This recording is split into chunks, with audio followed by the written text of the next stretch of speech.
Boa noite a todos. Meu nome é Daniela. Eu queria primeiramente agradecer a presença de todos aqui hoje.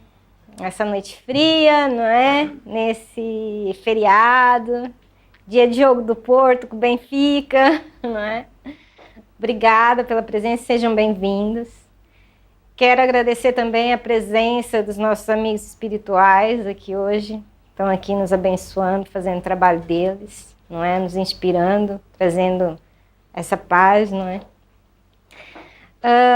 O tema da nossa palestra é praticar o amor, não é? Quando eu pensei em escolher o tema da palestra, a primeira palavra que me veio à cabeça foi o amor, porque eu acho que o amor é primordial na nossa vida, não é? É o mais importante de tudo.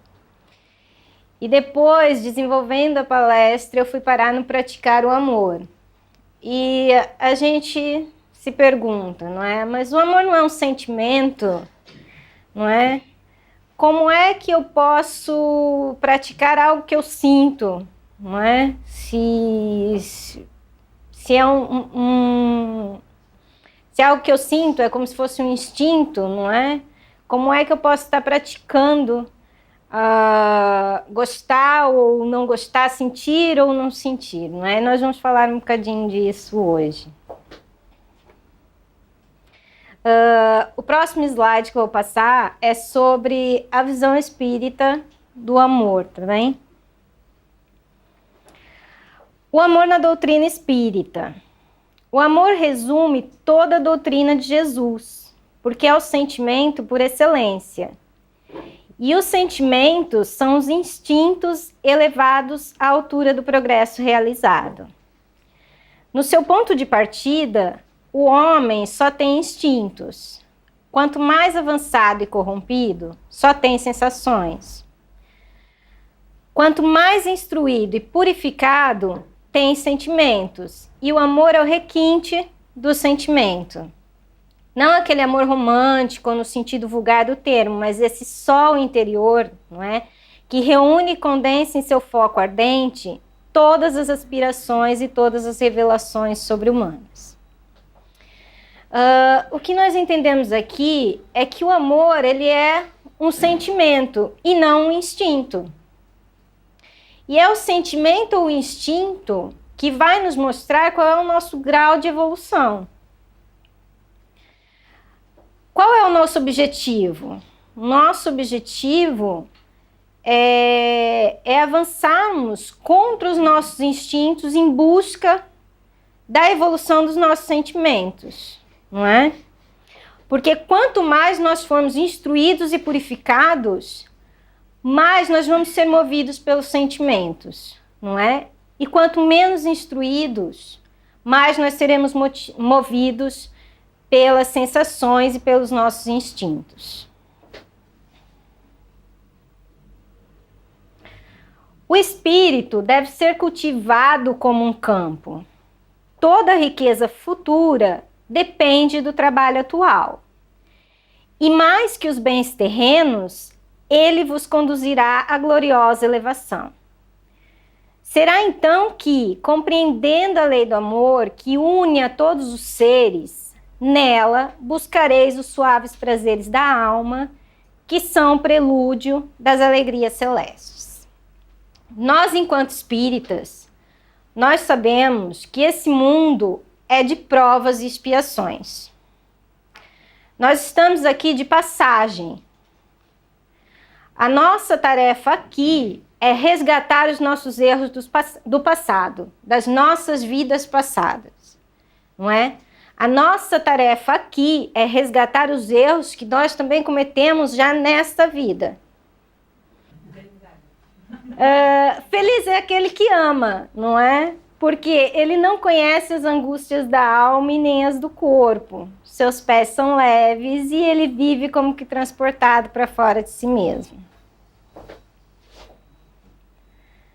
Mas Deus não exige de nós um amor impossível, pois ainda não temos a capacidade para amar a tudo e a todos, principalmente aqueles que não conhecemos. Mas o que Deus nos exige, isso sim é possível, é a ausência do ódio em nossos corações. Atingir isso já é um grande passo para atingir o amor no Espiritismo ou em qualquer outra crença. Deus não quer que a gente ame as pessoas que nós mal conhecemos de uma hora para outra, não é? Nós não conseguimos amar uma pessoa do dia para o outro. Nós não conseguimos perdoar aqueles que nos magoam de uma hora para outra, não é? Nós sabemos que essa tarefa não é fácil. E não é isso que Deus exige de nós, não é isso que Ele espera de nós. O que Deus quer de nós é que nós lutemos contra esses nossos instintos. O que Ele espera de nós é que nós bloqueemos esses nossos instintos, os instintos da matéria, não é? E quais são os instintos da matéria que nós temos? É a nossa arrogância, é o nosso egoísmo, é o nosso preconceito, o nosso pré-julgamento, a raiva, o ódio que nós sentimos, o rancor, a mágoa, não é? E o que é que nós temos que fazer? Nós temos que lutar contra esses nossos instintos, tá bem? Os estudos espíritas ampliam a nossa visão do futuro e nos dá a certeza do nosso progresso para Deus, com todas as promessas que correspondem às aspirações da nossa alma. Gente, lendo isso, a gente se apercebe do quanto é bom nós sermos espíritas, porque assim, o espiritismo, ele consegue abrir um leque pra gente de que nós podemos perdoar os nossos irmãos, porque assim, nós temos a reencarnação. A nossa obrigação é conosco. A nossa obrigação não é com os nossos irmãos. Eu não tenho que julgar o próximo. O importante são as minhas atitudes, é o que eu trago dentro do meu coração. São as minhas atitudes para com o próximo, não é? Por isso, devemos também nos elevar bem alto, para julgar sem as restrições da matéria. E assim, não condenar o nosso próximo, antes de haver dirigido o nosso pensamento a Deus. Ou seja, nós temos que aprender a amar ao próximo, nós temos que praticar amar ao próximo com olhos divinos, com olhos de amor. A partir do momento que nós conseguimos fazer isso, nós conseguimos entender que cada pessoa tem um histórico de vida. E o que ela é hoje, a bagagem que ela apresenta hoje, o caráter, as suas atitudes, tem muito a ver com o que ela já passou na vida. Coisa que muitas vezes nós não sabemos, não é? Às vezes vem da criação, mágoas, sofrimentos acumulados que fazem a pessoa ser como ela é hoje. E se nós conseguirmos, não é, sobressair aos nossos instintos pelos sentimentos, nós vamos conseguir olhar com mais carinho para os nossos irmãos. E eu coloquei aqui, eu listei algumas práticas do amor, não é? E a primeira delas, que eu coloquei aqui, é a oração, não é? E a gente pensa assim, mas o que a oração tem a ver com a prática do amor, não é? A oração é um instrumento poderosíssimo que nós temos. A colega até já falou no início ali da apresentação, né? A oração, ela é bem mais do que a gente pedir ou agradecer a Deus, não é? Quando nós fazemos uma oração, nós somos cercados por amigos espirituais, não é? Que nos trazem boas vibrações, que nos enchem de luz, de carinho, não é? Que nos influenciam de uma maneira positiva. E quando isso acontece, gente, nós passamos a encarar o outro ou os acontecimentos na nossa vida de uma maneira diferente. Às vezes você está no seu trabalho, não é? E você tem um problema com seu colega de trabalho, você não se sente bem, ou alguém te passou a perna e você está triste, está magoado, está deprimido, e você sente raiva, você sente aquela mágoa no seu coração, e você para fazer uma oração. Naquele momento você recebe uma influência do alto. E o que acontece? Você consegue bloquear aqueles seus instintos. Por isso a oração é tão importante. Quando nós estivermos naquele momento de raiva, de mágoa, se nós pararmos por 5 minutinhos para fazer uma oração, nós vemos que, e pedirmos a Deus, não é? Para bloquear aquele sentimento que nós estamos sentindo, isso já é uma prática de amor. Tá bem? É isso que Deus quer, que a gente lute contra os nossos instintos. Pronto, a gente vê quando isso acontece, não é? Quando nós começamos a praticar a oração, nós podemos começar a fazer isso, na verdade, de uma maneira egoísta. Nós podemos pensar assim, pronto, eu sinto tanta mágoa, eu sinto tanta raiva, eu tenho sentido tanta dor, não é? Que eu quero tirar isso de mim porque isso está me fazendo mal. E você começa a fazer a oração, a praticar a oração, primeiro para tirar esse sentimento de você. Mas você vai perceber que com o tempo, com essas orações, você vai começar a olhar o seu irmão de uma maneira diferente. E mais para frente, você vai estar orando por aquela pessoa que te magoou. Por isso que a oração está em primeiro lugar como uma prática do amor. Tá bem? E em segundo lugar, nós temos a compaixão, não é?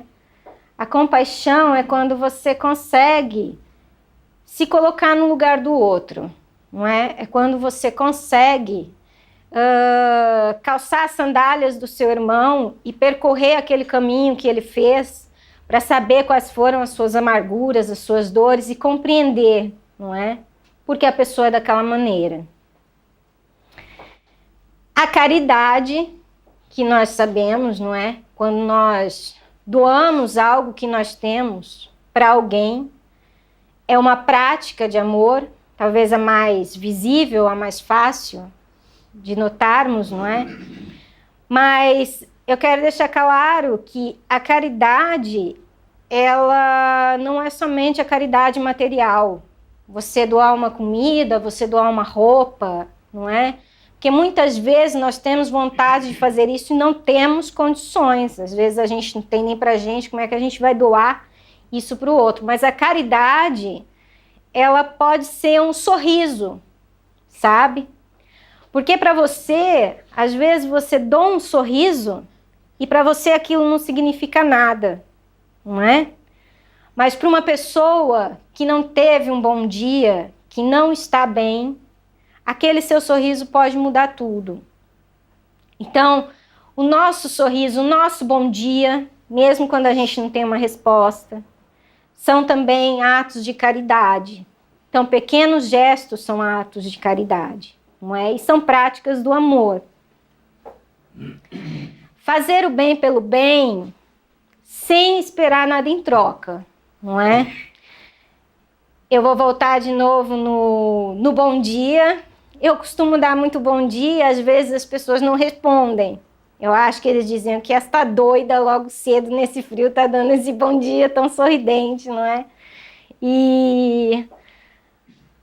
Mas você vai ver que você fazendo isso, às vezes a pessoa não te responda naquele dia. Mas o problema não é com você, o problema talvez seja com ela.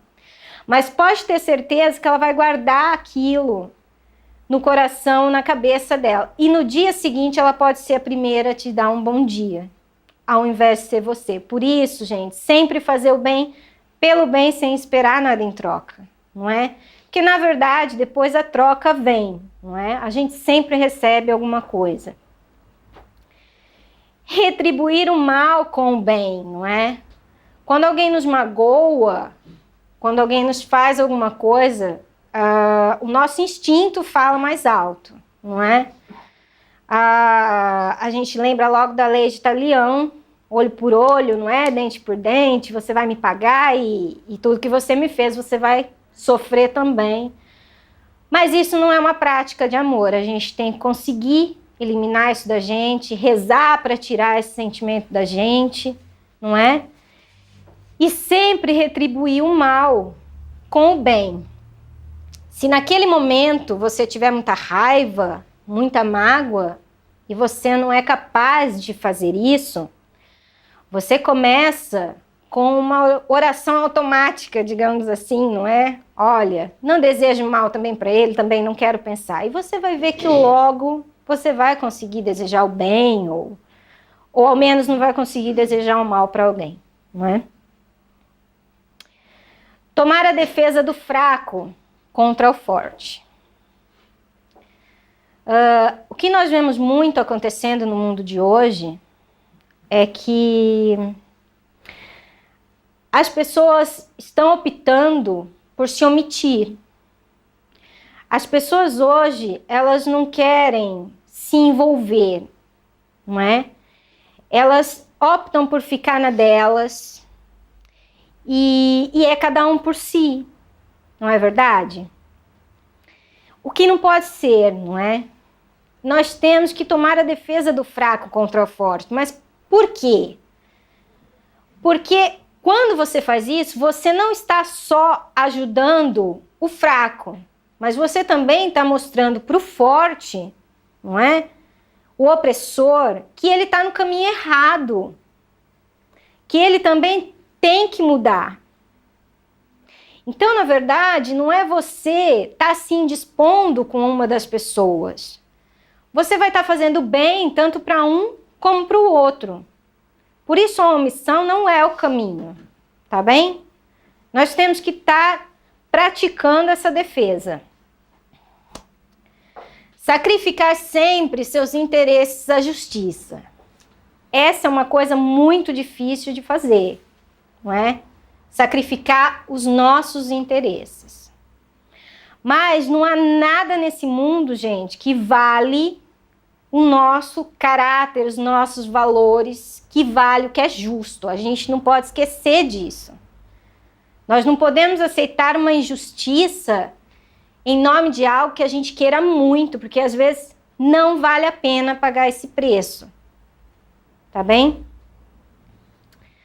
Pensar nos outros antes de pensar em si. Sim, isso também é uma prática de amor, sabe? Tomar cuidado com o que nós vamos falar para não magoar uma pessoa, não é? Tomar cuidado com o que nós vamos fazer, que outra pessoa não vá gostar. Isso são práticas de amor, não é? Nos colocarmos no lugar do outro. Ser humano e benevolente para com todos, sem distinção de raças nem de crenças, porque em todos os homens vê irmãos seus, não é? É um fato, tratar todo mundo com igualdade, não é? Sem pré-julgamento, sem preconceitos, dar a oportunidade das pessoas de serem, de se mostrarem, não é? De se fazerem compreender. Isso são práticas básicas. Não alimentar o ódio, nem o rancor, nem desejo de vingança.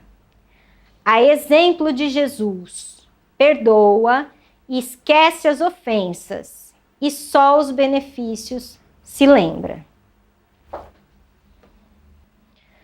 O amor é de essência divina. Todos vós possuís no fundo do coração a centelha desse fogo sagrado. Quando eu li essa frase, não é que o amor é de essência divina e todo mundo possui uma centelha desse fogo sagrado, eu me lembrei de uma pessoa que é muito conhecida. Ele foi considerado um dos maiores assassinos da história, mas em contrapartida, ele também era conhecido por alguns atos de bondade que ele praticava, por ter sido um bom pai, um bom marido, um bom filho.